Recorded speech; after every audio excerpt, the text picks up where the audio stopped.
Welcome to the Small Steps, Big Wins podcast. I'm dedicated to helping you take control of your life. Together, we'll explore practical tips, expert advice, and inspiring stories to help you overcome obstacles and achieve your goals. Making small changes is possible and can lead to big results. Are you ready? Let's go do this.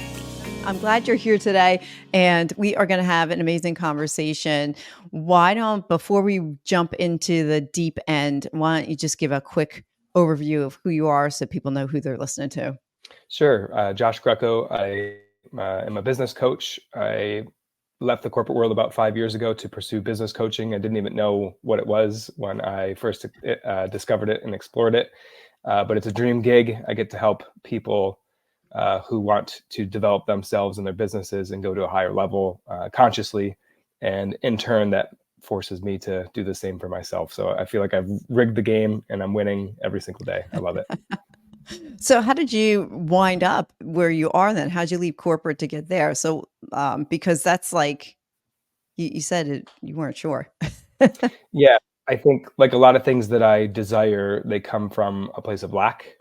So in the Mm, corporate world, I had always earned a good paycheck. I was in outside sales and business development, and I always did really well for myself across a couple different companies, a couple different industries.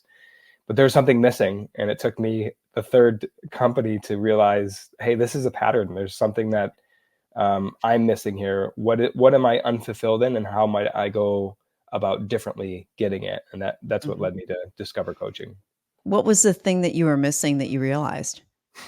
Alignment with a mission and a purpose. So Mm, I think what the other three companies had in common is that I really didn't care about logistics or trucking. I didn't really care about um, like construction work or facilities maintenance. I could develop myself and be good at those things and even earn a great living doing it. But if I wasn't tied to a purpose, or I didn't really mhm. see the intrinsic value or other people benefiting from it, that was something that was missing for me. So I feel like I have that alignment now with coaching. Oh, that's great. How did you find that alignment then? How did you make like you realized something was missing. How did you fall into coaching then?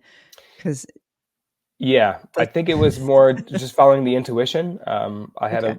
a buddy of mine that I lived with in college, and we had always had these conversations about how businesses could be improved and how people on the front lines are unhappy with the work that they're doing, and they're just clocking in and clocking out, and they don't care about where they work.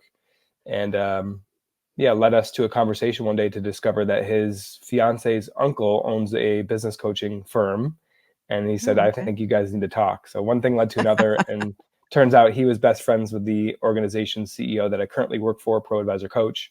And I had a lunch meeting with him, and just I knew And that it was was that was from the there. place for me. Yeah. I mean, you Mhm. just kind of know when it's the right move to make. There's that part of your soul that goes, oh, wait a minute. I'm really aligned with that. Scared crapless to do it, but excited at the same time. I love that. Exactly. And you probably know this too, that fear and excitement are the same side of the same coin. Like they're the same coin, just flip it around. So when you're afraid of something, it's like, oh, wait a minute, I'm going to turn this into excitement. So Oh yeah. in your coaching that you do you find um, a lot of people that you coach, or do you find clients that are not in alignment with what they're doing, and how you help them that way is, um, or do you have like what's your typical client Yeah. like? It's funny because it's developed and changed so much in the last 5 years. I'd say Okay. most recently, what it's developed into is helping my clients navigate their ego and their egoic projections. Something 5 years ago I never would have known about or known how to do it, but that's been my mission in the last year or two, is to become conscious of my unconscious saboteurs, if you will. Oh, okay. Yeah, I've become aware of this whole unseen world and how to navigate it, and I think it's causing a lot of problems with people who perceive that there are problems externally, when really it's just their own internal projections that are manifesting in real life. And Mhm. so yeah, I coach and teach people how to navigate those things. You threw out a couple of words that are thrown around often. One is ego and ego projections. How do you define ego? And then I've never heard the term ego projections. So if you want to unpack what that Yeah, means. Sure. So there's probably several different definitions. The one that I like to go by. So first thing to realize is that ego is, there's no solid structure. You can't point to it. It's not a tangible thing. So it's an invisible thing. And what this invisible thing does is try to keep you safe. And what I mean by that is whenever there's something that you might fear, or if you're going into a situation where safety is of concern or your survival might be a threat, then what your ego does is like the program kicks in and it goes online. This is hard for people to realize because it's all unconscious. It's an unintelligent form, meaning it doesn't learn things. It just acts the way that it knows how, based Mm. on a program that it learns when usually there's some form of trauma that kicks it off. Yeah. Okay. Wait a minute. I want to pause. I don't mean to interrupt you. I want to pause you Sure. right there a Yeah. minute because I used to hear ego thrown around as a negative. Oh, he's Mm, got a big ego. Like somebody would say that. But the way you're defining it, it's just that part of us that operates subconsciously that tries to keep us safe, which to yes. me is different than the, oh, he has a really big, massive ego.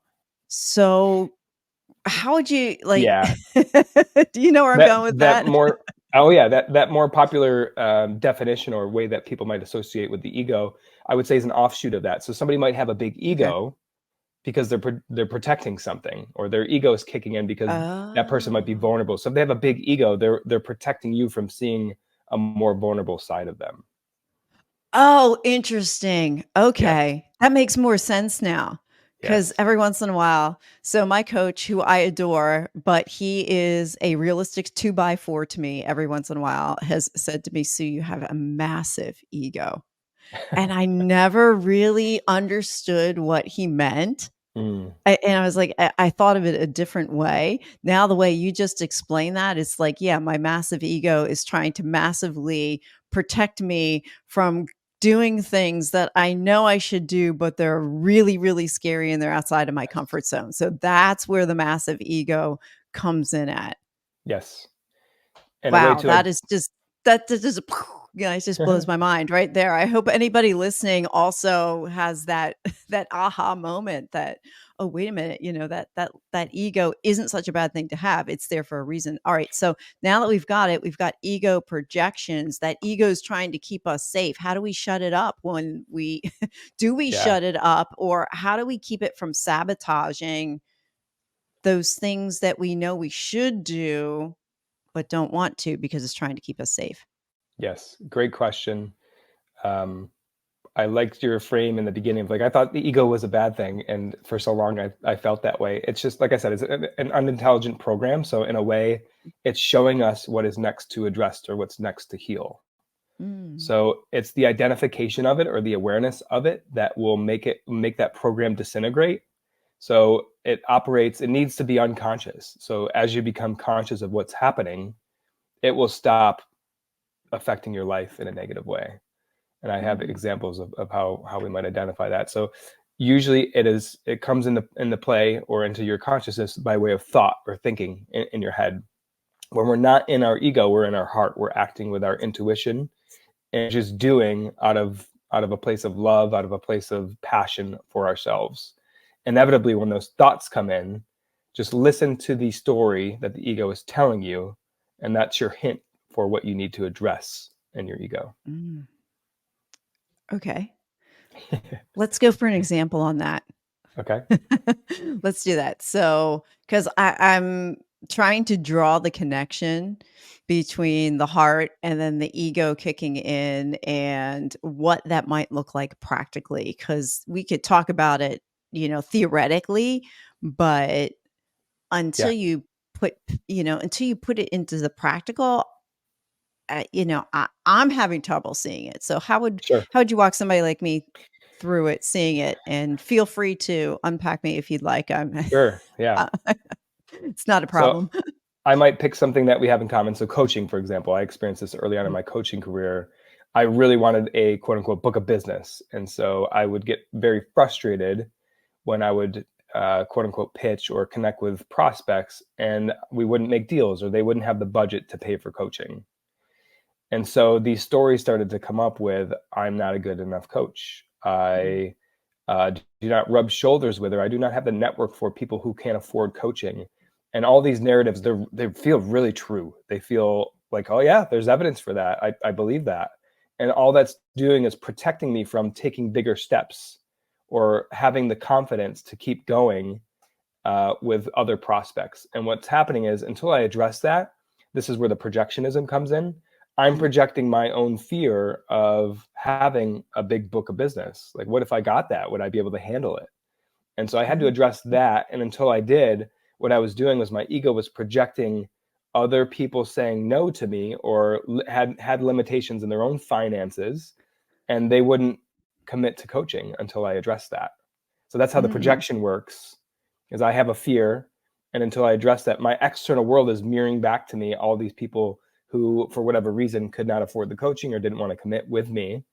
And so instead of going to the program of, well, they're right, or like, I shouldn't be doing this, it led me to believe, well, why is that program running? What is it trying to protect me from? And it was actually the fear of success, of actually succeeding and having, 20 clients a week. Like, how would I be able to handle that? So there's all these fears beyond what was actually happening. And until I addressed that, it just kept happening. Oh, okay. So you have to, it's almost like digging deeper, isn't it? It's like peeling off the layers of an onion and then just keep asking yourself why. Why am I experiencing that? And then go another layer deeper. Why am I experiencing that? Then another one deeper. And then once you looked at success and realized, oh, that's what was stopping you, and there was a fear of success there, how did you overcome your fear of success then? Yeah, so I did a lot of visualization at that point of what it would look like. It was almost like I had to catapult myself forward into that setting, that scenario, almost as if it were happening right now. And Mhm. what did I feel? Did I feel like I should feel bliss, right? If it were perfect for me. And that would also tell me I would have it right then if those were the feelings. But there was other resistance that came in. So just Hmm. picking those out one by one. What did I feel strange about, or what did I feel fearful about, or what didn't feel great to me in my body? And my body would tell me. I'd feel, fluttery in my chest, or my tummy would feel heavy.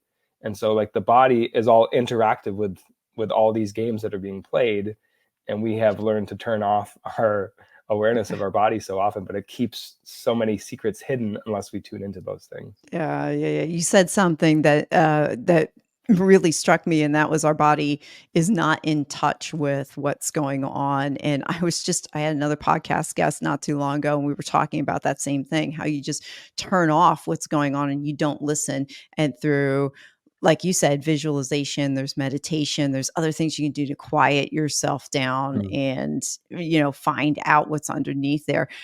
As you were talking, I thought to myself, "Man, he's just coaching himself." So, I would just put a plug in for coaching. If you're having a tough time getting out of your own way, then having Mm. somebody who's outside of you, who's not invested or maybe not even know you that well, that's where coaching comes in and helps. It is, if you have the right coach, having the right coach to see what you need to see and to know why you're going to coaching in the first place. Another question I was thinking as you were talking is, how can you differentiate between the ego and imposter syndrome?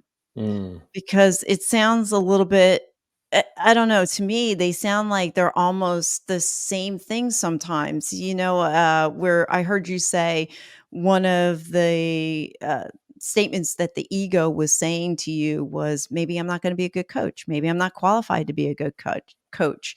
And it almost sounds like imposter syndrome. So, what are your thoughts on that? Yeah. I believe that imposter syndrome is a program of the ego. Mm, And so what is being told to us is that we need the evidence first before we believe in it. So if I were to say I had the imposter syndrome of being a CEO or running an organization, say I ran the organization for 6 months, I probably wouldn't have the imposter syndrome anymore because I have the proof of it. So what okay. imposter syndrome is begging for is, like, we need the evidence. We want to see it first. And so I might pose the question, can you feel it first before you experience it? It's a little bit of a shout out to Joe Dispenza and some of his beliefs there of changing the pattern or getting out of the pattern. Like, what needs to happen first?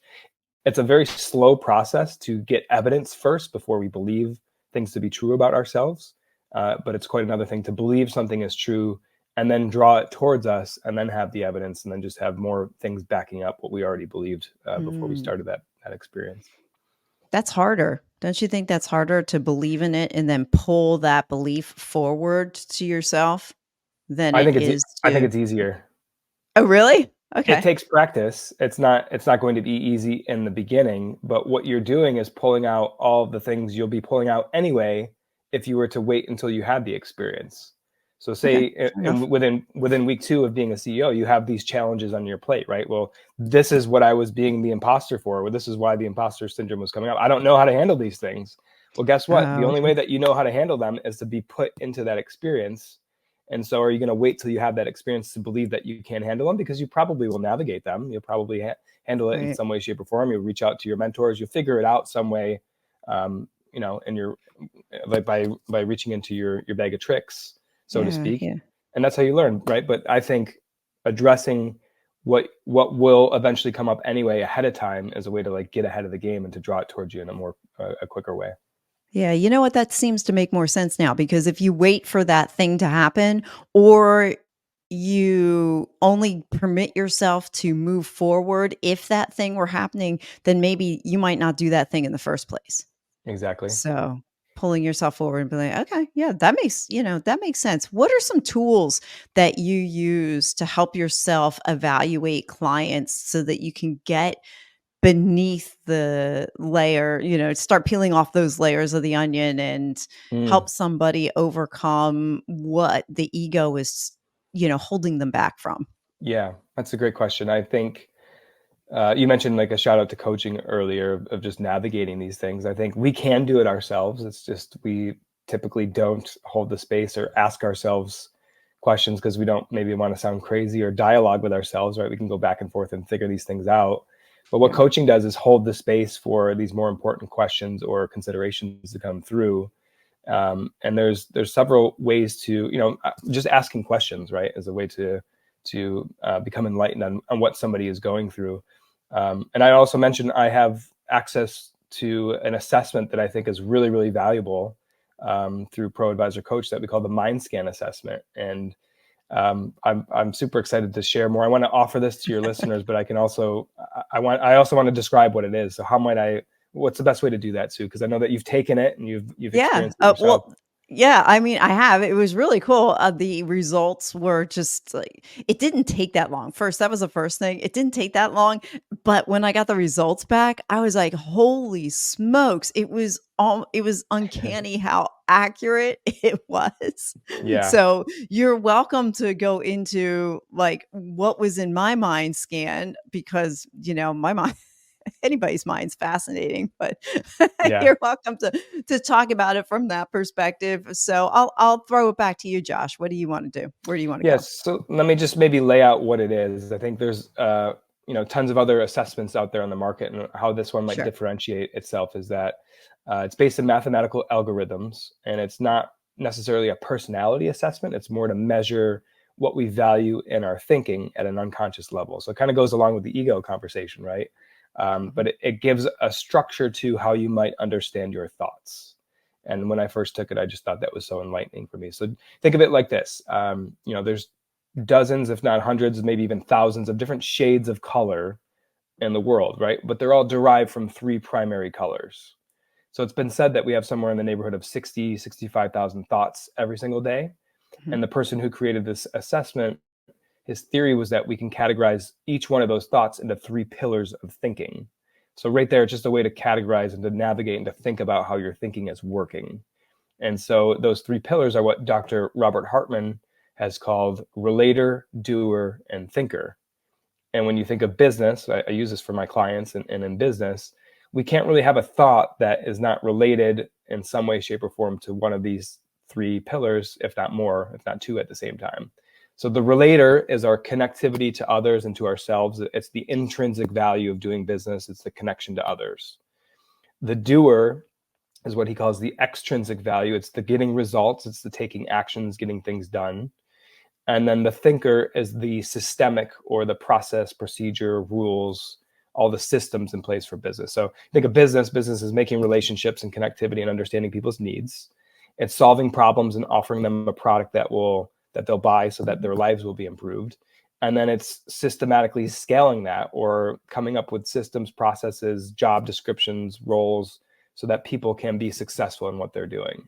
And so we use these three pillars all the time, in a very integrated way. But what this mind scan does is produce results on what you're paying attention to. So you're probably paying attention to one of those three pillars more than the others.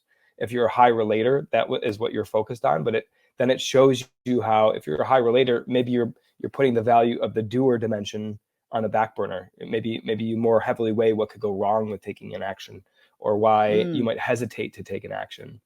And then, so if you're prioritizing one, you can't prioritize all three of them. So something else is taking the back seat. And then the second measurement is the clarity, or how well you see in those dimensions. So you could have some super tunnel vision going on, or you could see the forest for the trees, and there's both strengths and weaknesses to either one of those things. So I said a lot there. Let me just pause and see if that makes sense. No, that's okay. No, I mean, it does. So you have those three areas. You have the relator, the doer, and the thinker. And you said that you can't be high, or you can't operate fully in all of them. And so what one's a strength, the other could be a weakness. Is there a way to, okay, well, let's take me for example. I think if I remember correctly, I was a very high relator. Um, and then I can't remember what the lower one was. I think it was a doer, if I'm not mistaken. That doesn't sound right. It doesn't sound right. I know I was a high thinker. Well, I know one of the weaknesses was that I have that almost analysis paralysis, where I just analyze and analyze and analyze and then not go into action.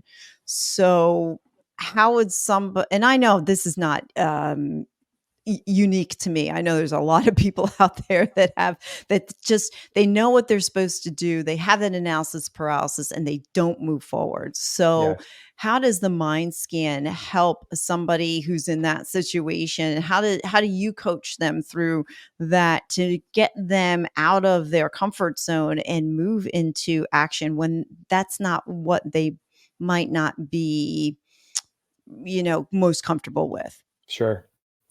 Yeah, and you nailed it. You led with your empathy, right? The relator. So what Right. that says is, for Sue to feel good, all the people around her need to be good. You're going to constantly be checking in, and you're an integrator, right? You're a Right. connector. That's who you are. That's what you do. So that is where you prefer to spend your time. That's where your vision goes, or where your thinking goes, when you're either making a big decision, or when you're navigating something. And so what Yes. you're mentioning about the doer, so you actually had a really high clarity, but it was towards the bottom of the scale. So what does that mean? That means you can see very well all the practical ways to get things done, all the options that you have for solving a problem or coming up with a solution. And it's near the bottom, meaning you're maybe discounting some of the positive things that can come from taking action. So instead of taking Makes action right sense. away, you're concerned with what could go wrong.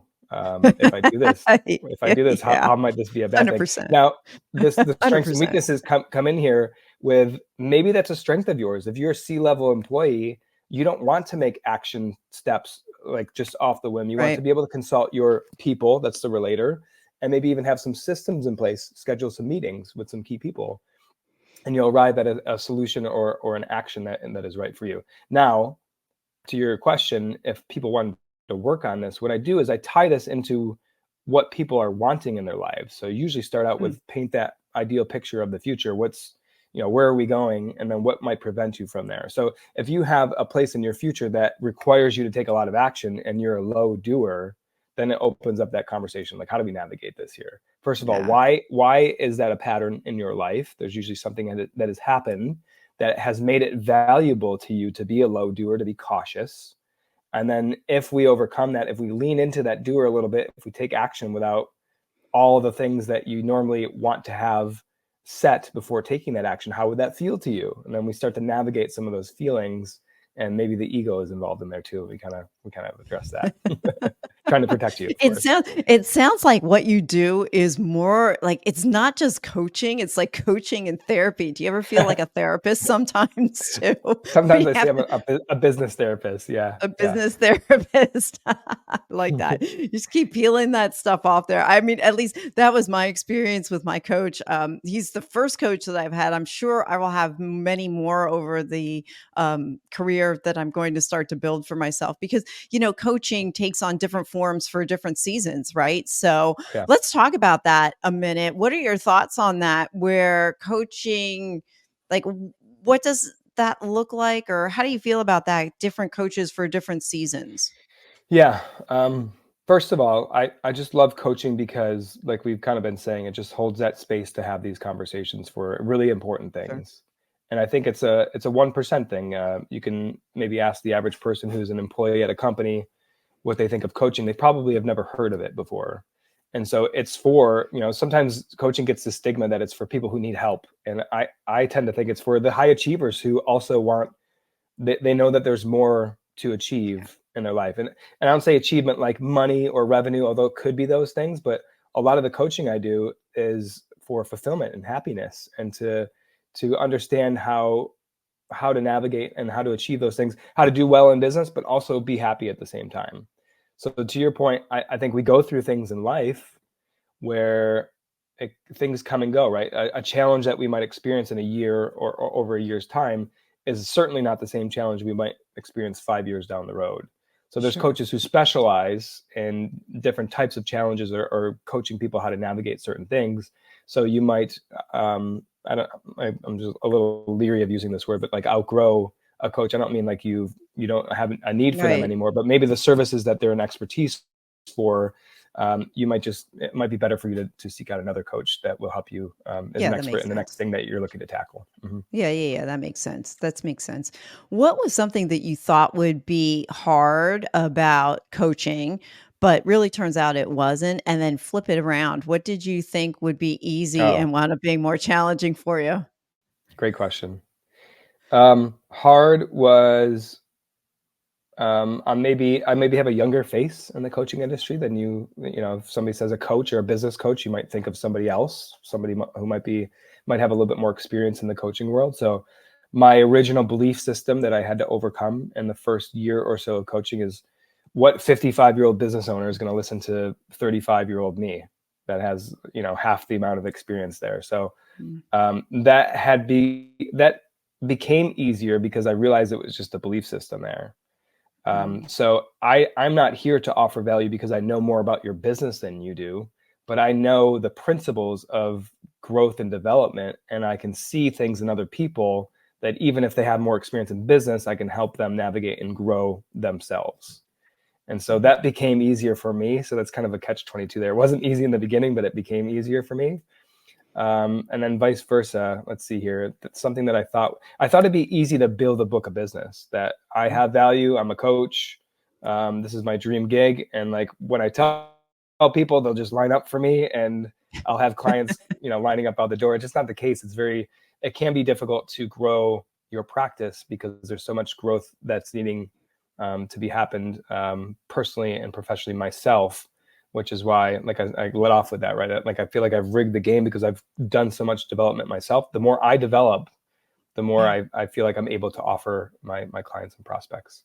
Yeah, yeah. My coach and I have talked often that, he doesn't just coach me to help me, but it also goes the other way around. He becomes a better person and a better coach through coaching me. And I become a better coach or better person because he coached me. So it's kind of like 100%. this, if you approach it from this cyclical perspective where both people are growing. It's not a expert and somebody who doesn't know anything. It's more of a growth cycle. Although there are places for mentors, but and there's a place for mentors, and they have a special purpose as well, where they are the expert, and that's why you go to them as a mentor. But that's why they're called mentors and not necessarily coaches. And coaches are, are coaches. Right. How long? I was curious. How long did it take you to build your book of business then? Within probably 2.5 years, the coaching pace that I was on eclipsed my highest business development year, my highest sales year. So it took me Oh, maybe congrats. 2.5 years. Yeah. Yeah. Uh, Yeah. I, Two. I attribute, Yeah. yeah, I attribute that a lot to the Pro Advisor coach and the organization that I'm with. It just, it accelerated my growth as a coach. I was in a Yeah. community of other coaches. I had access to resources and a platform that I thought was really useful. But yeah, probably about two and a Yeah. half years. Mm-hmm. Yeah. Yeah. Have you ever heard the saying, it takes 10 years to be an overnight success? Oh yeah. Mm-hmm.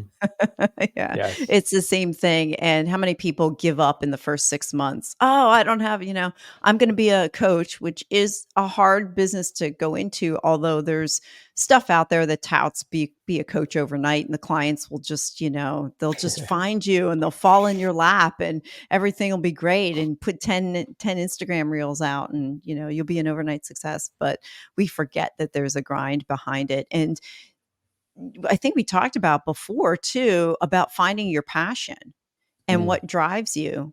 Because when something gets hard, if you don't have that really big why behind it, and it's not just money, it's got to be something bigger than money to yeah. drive you, then when it gets hard, you're just going to say, baloney on it. Oh yeah.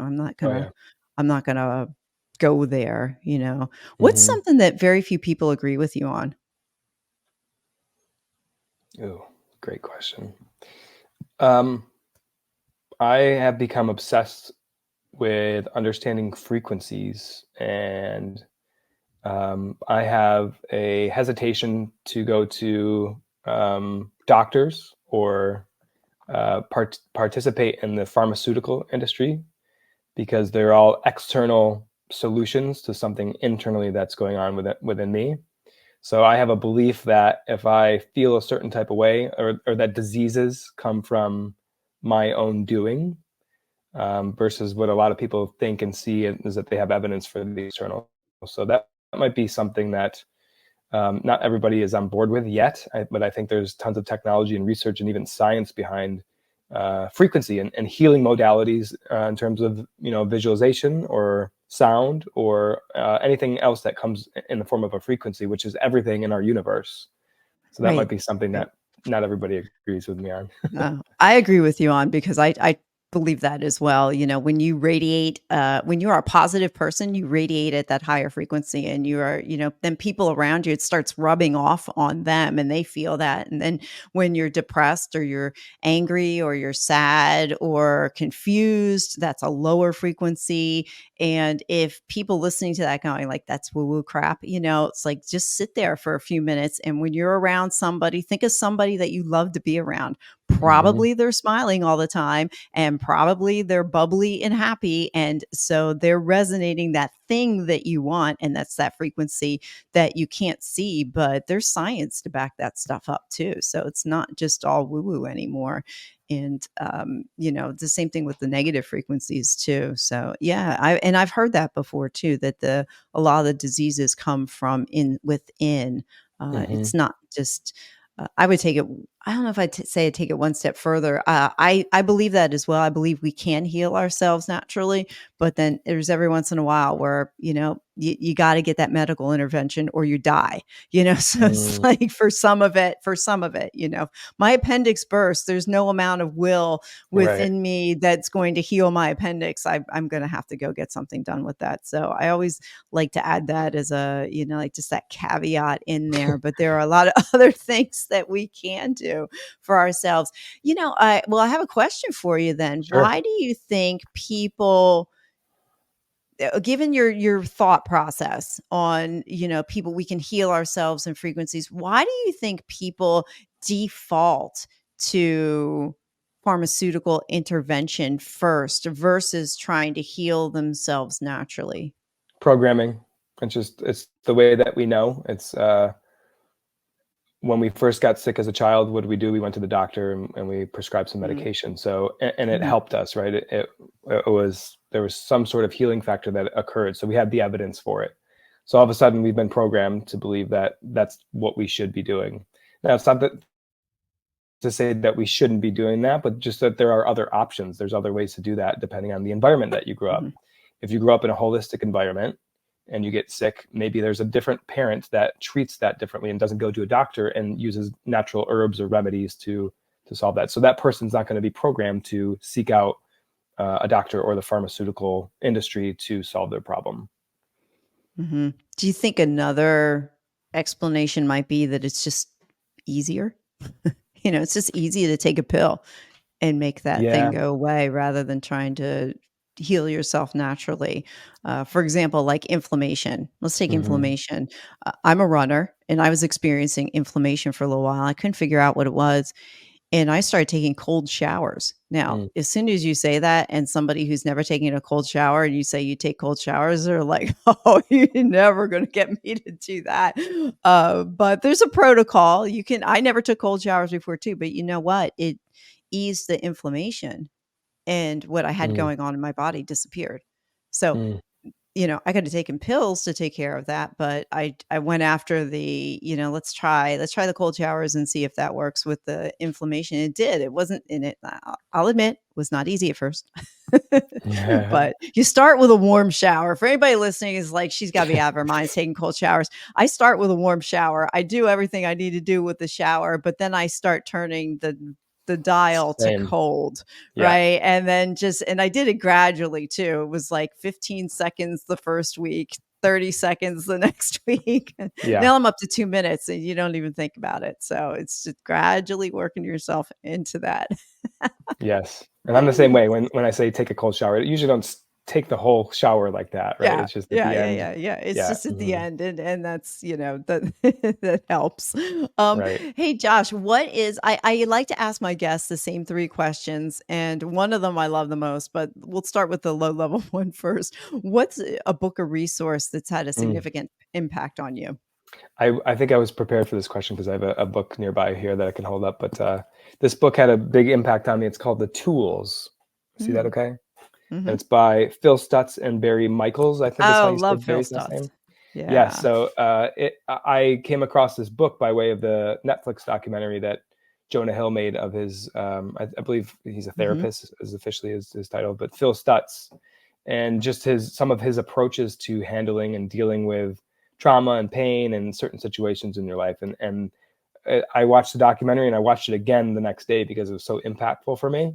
And I realized he had this book, and there's even a website that I'll plug a little bit. It's called thetoolsbook.com to navigate some of these ego projections. It's all kind of related. So The Tools is an incredible book, and the website's amazing, and so is the documentary.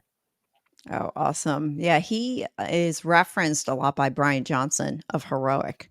Oh, okay. He was yeah, he is, I think he still is Brian Johnson's coach, and so I'm part of the Hmm. Heroic coaching program, and he references the books that Phil has written, and I've heard of the tools before, Oh, so yeah. it's a lot of cool stuff there.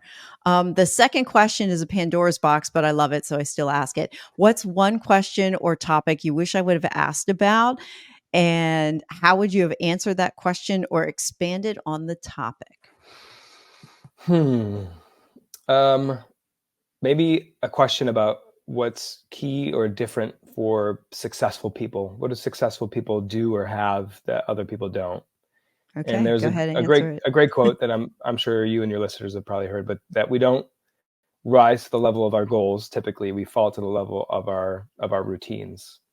And Mm, I think if you look at any successful person, they're very routine oriented. Not that they're stuck in their patterns; they're aware of their routines, right? So they might get up at early and do a miracle morning routine. I don't know if that's another great book out there, Miracle oh, Morning. yeah, yeah, Basically, just saying that you get the mind going in different creative ways that speak to you in the morning before anybody else is even up or operating, or you're looking at emails, that we're so distracted every single day from all these other commitments that we have and people pulling us in different directions. So there's you can institute or implement a routine to prioritize what's most important and make progress every single day in a number of different avenues: reading, writing, meditation, stretching, exercising, whatever you feel like you don't have time for if you just wake up and you go to work and you come home and you eat dinner and you go to bed. So what I would say is the difference between successful people and people who want to be successful is that they've instituted or implemented some sort of routine daily that they get to exercise these quote unquote muscles of all those different categories. Mhm. Oh, yeah, yeah. I love the Miracle Morning. That actually started my journey for me. About Aha. 2.5 years ago, I found that book and I was like, I needed to do, you know how sometimes you have that urge in life where you know that something has to change. You just don't know what it is. So you'll take the first thing that comes at you. Oh yeah. And yeah, Miracle Morning fell in my lap. And I can't remember even where it came from. I think it was, Miracle Morning for Millionaires. That was the Yep. first Miracle Morning I read. And I was Yep. like, well, if I want to be a millionaire, maybe I ought to start doing a Miracle Morning like millionaires do. Yeah. But it was a great book for, like you said, for establishing routines. And if somebody needs a place to start, that first small step, all of those books. And he's got a ton of them too. He's got the Miracle Morning. I Yep. think he just revised it. And then he's got Miracle Morning for entrepreneurs, for teachers, for real estate people, for kids, for Yeah. teens. Oh, yeah. It just took off on a tangent, which is great then because it just, helps everybody out there, like, especially if you want to get something that's specific. So, Josh, Bingo. as we close, what is one small step that someone can do today that's going to help them change their tomorrow? hmm Ooh, maybe shameless plug here. I'd like to be able to offer that mind scan assessment for anybody who's listening or watching that Yeah. is intrigued by this. So the small step would be to click on that link. I'd love to share the link with you, and just maybe you can share it in the show notes or wherever you I might will. put it. Yeah, and they're welcome to just take it. Like you mentioned, it's pretty quick and easy and painless. It's two sets of 18 different statements that you just rank in order from what you perceive to be good to bad or best to worst. And like don't hesitate, because it has this really intuitive information, and I'm going to offer a free review of your results together for whoever completes that. So that would be a good small step that people can take today. Yeah. Yeah. Even if they're not a business person, they can Correct. still reach out to you. So anybody can do this. That's Anybody awesome. Thanks. who is intrigued by thoughts and thinking and wants Yeah. to understand how their thinking is affecting their lives, and is driven to take the next step in their own awareness. I would love to meet with Gosh, those that's people. awesome. That's awesome that you have that. And you know what? I gained a lot out of it. We had a conversation, I guess, what was it, last week? Mhm. We talked for a good, I can't remember if it was hour, half an hour. It was a great conversation. And you took the results from that mind scan and then we unpacked it as well, which I appreciated. And it was more insightful for me than just reading it. Mm. So my point would be, yes, you can read the results. You can take all these tests and read the results, but if you have an expert to help you decipher what it is that you're reading, you'll get so much more out of the test, regardless of what it is. And I can say I got more out of it by interacting with you over what my results were versus just reading my results. So for that, I appreciate it. Josh, how can people find you? Joshua at proadvicecoach.com is the email. I can also leave, I'll leave the website that I have is joshuargreco.com. And then we also have a website for ProAdvisor Coach, proadvisorcoach.com. And then for somebody who might be watching that is maybe intrigued by becoming a coach, we have a version of our ProAdvisor Coach website for new coaches that's called proadvisor.coach. So I welcome people to Hmm. visit that site. And there's success stories and coaches in our organization that have answered questions and done testimonials. So you might be curious about that as well. Perfect. All right, great. Thank you. Well, Josh, thank you for the gift of your time. I appreciate you. This was a lot of Dude, fun. thank you. Is there any questions that maybe I should have asked you, or anything that you would like to share or add before we depart here? I can't think of one. I Put the mean, if host you on the have spot a something, little bit. yeah, you put me on the spot. I'm usually the one asking the questions. It gets, it creates that high level of anxiety sometimes when the guest swaps it on me and then asks me the question, because then I can't tell, like, are you really asking me the question, or or are you just theoretically asking the question, or do you really want to know my answer? So I'll throw back at you. Is there something you wanted to ask me that I didn't say Uh, or answer? yeah, why don't we? I like the idea of this. Why don't we share something that we're each grateful for today? That's how I'd like to depart, if that's okay. Yeah, that's fine. Yeah. Do you want me to go first or you want to Yeah, go first? sure. Go ahead. Something that I am grateful for today. Wow. So I write the three things that I'm grateful for every evening. And Oh, then I always say why I am grateful for them. The first thing, and I've got a list of them, but I'm going to pick the first thing that comes to my mind. I am grateful that I got an opportunity to go travel to Austin, Texas. And why is because out of that trip, I didn't expect it, but I wound up with a job offer. So I'm Mm. extremely grateful for that because it is a tremendous, amazing opportunity that fell in my lap. So I am very grateful. I'm grateful because I took a chance and I put myself out there and did something scary that maybe somebody else might not have done, and that it just started and produced some really interesting results. So that I Wow, am grateful for today. that's amazing. How about you? I am grateful for a recent challenging situation I've come across that has caused me to change my morning routine. So today was day number one of my new morning routine, and I'm just grateful. I felt so much more prepared and present, even for this podcast recording, because of that Ah, routine. So that's what I'm grateful for. wow. What was the one thing you changed?